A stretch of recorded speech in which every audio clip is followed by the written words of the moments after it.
not going out there in that right now. Oh, there's a fox. You see that fox? Look at that. Oh. Hey YouTube, welcome back for yet another coffee time. Cheers. So today we're going to continue on the road for winter camping. We're going to get more into clothing. My last video was about 2 awesome shirts to choose from that I had to choose from. I boiled it down to those 2, and I explained why I chose the one that I did. This is a much anticipated video for Mark, I know that. So what am I talking about? Talking about feet. I guess you want it, I got it, you had it, you missed it, look at the feet, oh yeah.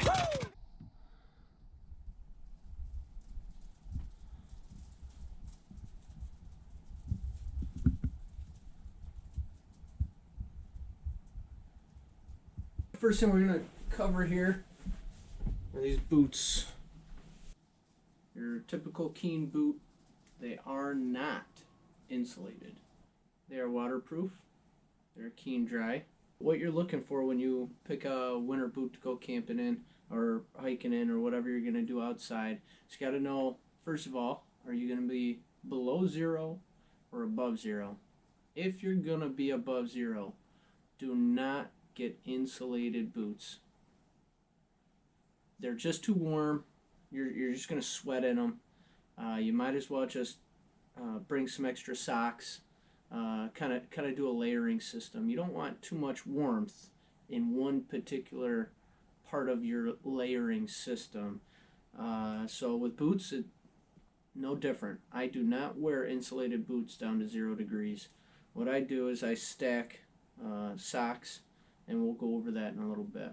So why these boots? Why Keen? I buy Keen boots because of the toe box. Flat out, that's the main reason. You can get pretty much everything here in any boot.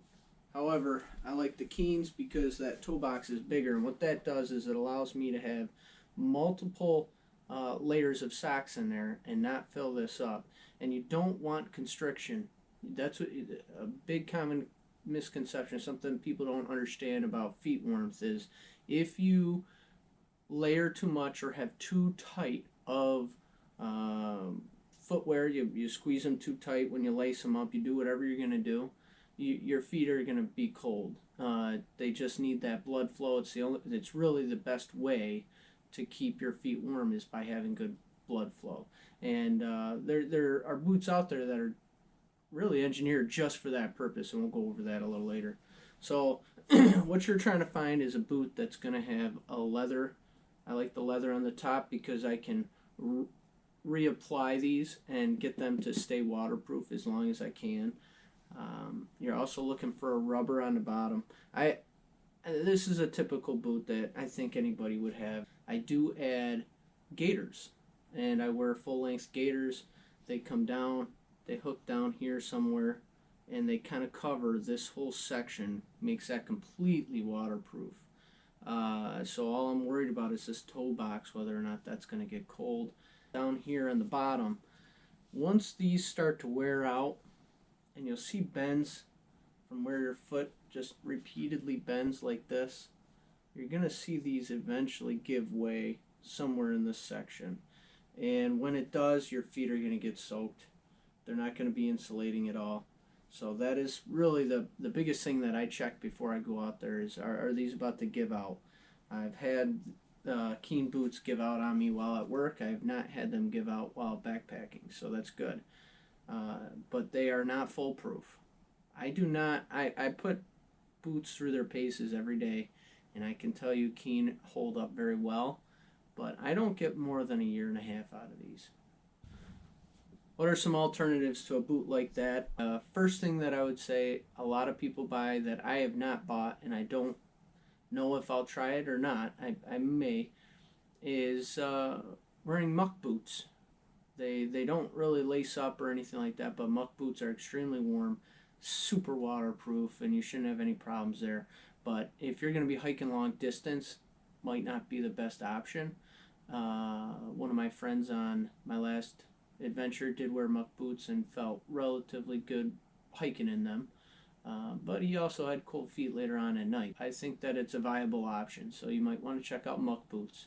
Now, something that I definitely want to buy, and this would only be for very cold temperatures. I'm talking around 0 and below, maybe up to 15 degrees.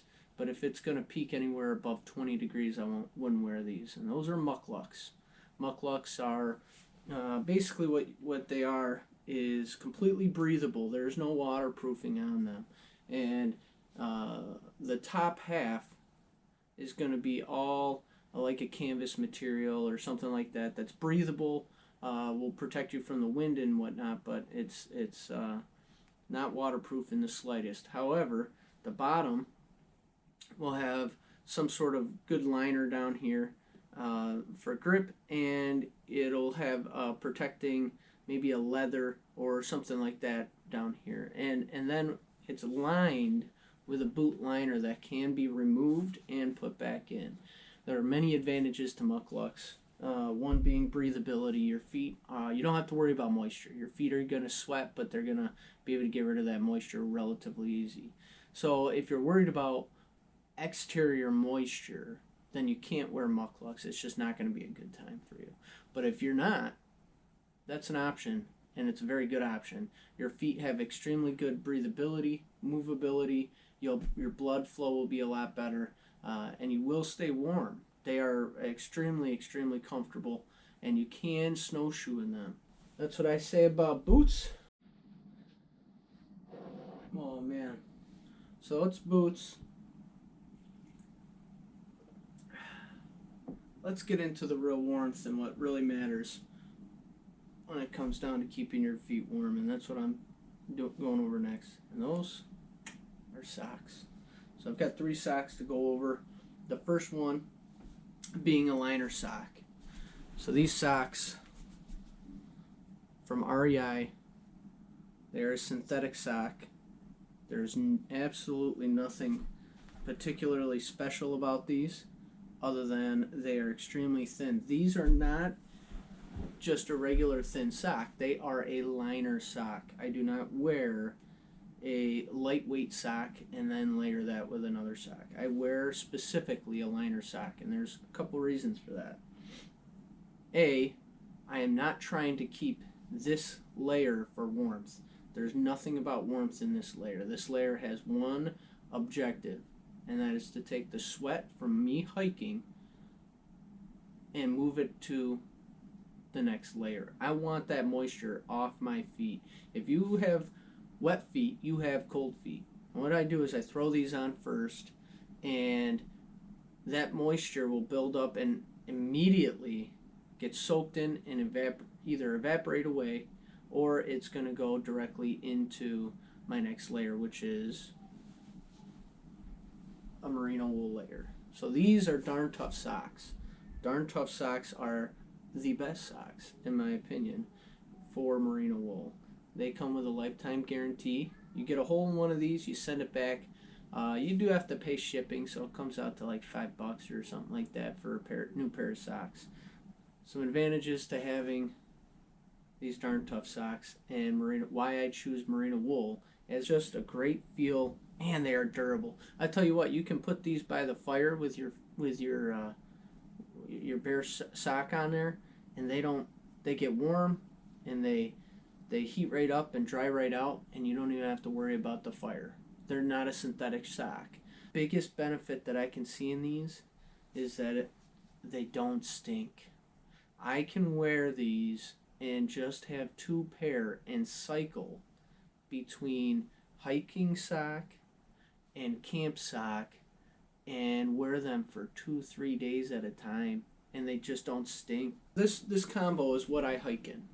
And when I get to camp, I'm taking this because these will get wet. These will be wet-ish. When I get to camp, I'm taking my boots off, taking one of these off, or I'm taking this pair off, and I'm going to have an extra pair in my bag, and I will keep these same liner socks on my feet. I don't want bare feet while I'm doing all this. So an advantage is I never have to worry about having bare skin out there. I just wear these. And as soon as this hits the air, all of the water's gone. It's completely your foot's dried right back up. They're just so thin. There's nothing to them. They can't hold much moisture to begin with. And so I take that sock off, keep these on, and I grab another sock, put it on over top of these, and I'm ready to go for the rest of the night, at least for doing chores until I get closer to bedtime. When it gets later at night and it's time to go to bed, what I will do is I'm gonna climb into my hammock. When I get there, I will keep these socks on. Obviously, I will take my camp socks off. These will stay on. Again, I will let them dry out for a second if there is moisture, which there should not be because I should be at a rested state. But if there is, I'll let them dry out for a second on my feet. And then I'm putting these guys on. These are heat holders. I'm telling you, extremely warm. I put them over that synthetic sock. These are I believe a poly blend, and they are extremely thick. I'm talking they're probably 3 times as thick as this sock. 3 times as thick as that. They're not very tough. At least I don't think so. I've never really tested to see how tough they really are, but I really wouldn't put these out to wear and tear. But look at that fluff.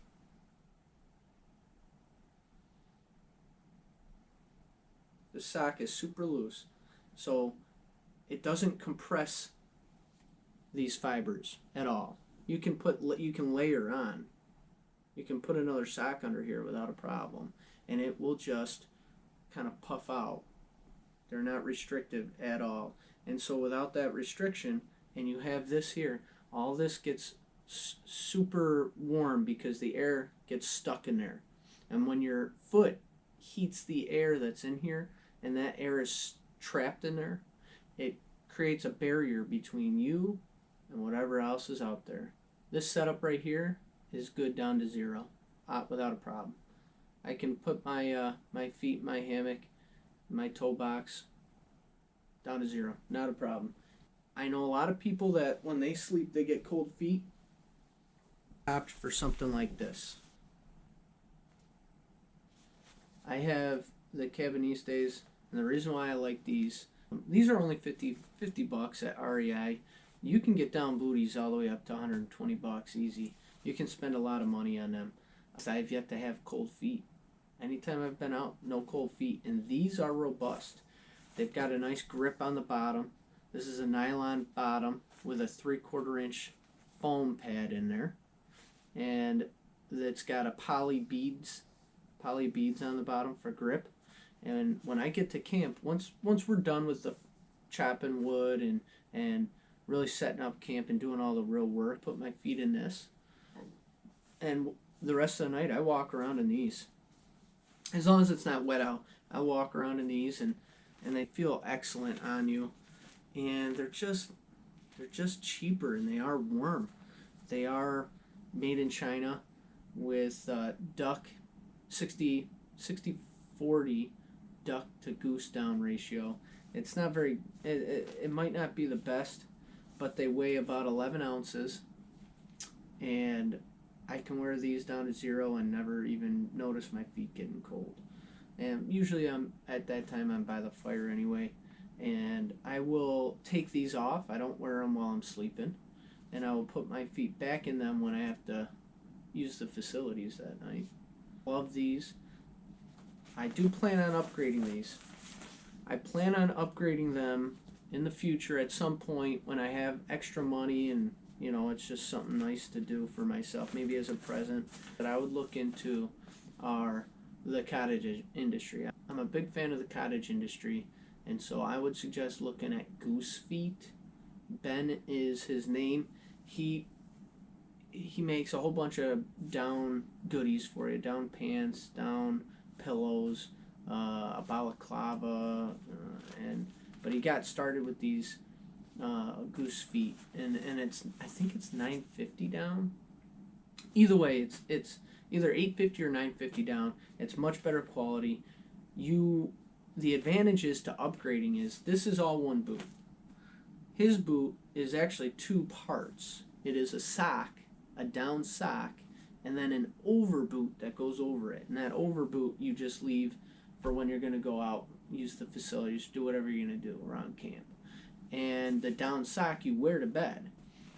I haven't needed down socks, so I haven't needed to upgrade yet, but that could be extremely helpful, especially if you really have cold feet, you're struggling with them. You could put those on. I'd get a really big size, maybe put these on and then those on over top, and you can't be cold. There's just no way, as long as you're not constricting your foot. Later, you're talking 6 ounces for the pair versus 11 or 12, and going to be able to roll that up. See, this will compress, but that's it. I still got some foam here and everything, and it's good. But the down sock, what's nice about it is you can roll that up into a fist, size of a fist, and just shove the down booty even on the outside, because I believe he makes them waterproof. So the other option is go with Feathered Friends. Look them up as well. They're a small company as well, and I think they do an excellent job as well. I haven't decided which one I'd go with yet, if I do decide to. But one of those two cottage companies is probably what I'm going to upgrade these booties for in the future. But for now, they work great. I can't complain. I'll keep using them. Man, that's a lot of feet talk. Okay, let's talk about some tips and tricks. So just a few things. I wrote a couple things down that I can think of. One of them is you got to go to bed with warm feet. If you go to bed with cold feet, they're probably going to stay cold. You need warm feet to heat up whatever is insulating them. When you have warm feet, they should stay warm with the insulation. The insulation in and of itself is cold. There's nothing to it. But what I would do is I'd put toe heaters in there. Throw a couple toe heaters in there before bed, and you'll keep your toes. I have tried it before, and you can keep your toes mighty warm. The better the insulation is around those toe heaters, the better chance you're going to have warm feet all night. Even if you do have bad circulation and you really can't keep them warm typically, the heat warmers, as long as it's in good insulation by your foot, you're going to keep warm. For my 3-season setup, this is my 20-degree quilt by Hammock Gear, and I choose to have this because when it gets too hot, I can open it up and vent. When it starts getting cold, I can cinch it up. But no matter how you look at it, you still have that hole that you're going to be fighting. What I do is I wrap my jacket. This is just my Arc'teryx one. And I wrap it around the end, just like that. And I will zip this up. Usually this is going to be my my heavier Fjallraven jacket, because I usually sleep in my Arc'teryx jacket. But I will tuck the hood inside. I don't know if you can see this. I'll tuck the hood inside like this. And then I zip this up. Okay? And I try to get that to layer over it. Because while you're sleeping, now you've got a toe box, a sewn-in toe box basically, because it covers this hole up and you don't have a draft at your feet anymore. That is huge. For the next tip, this is very important. When you go to bed at night, you need to unlace everything. Completely unlace these. These laces should be there shouldn't be much on there at all. And when you do that, you open them completely up. And what that does is it allows there to be enough room in there, because what's going to happen is they're going to freeze. They had sweat in them. It's just the way it's going to be. They're going to freeze, and you're going to need to be able to, you get your foot in there, yeah, it'll be a little cold. You do a couple walks around your campsite, and those boots will warm right up, and they'll begin to expand again, and then you can tighten your boot laces up little bit by little bit, and you'll be good to go. But if you don't do that, you're gonna have a hard time getting your foot in there. Well, guys, if hopefully you enjoyed our talk about feet. I've got another 2 or 3 sips here left.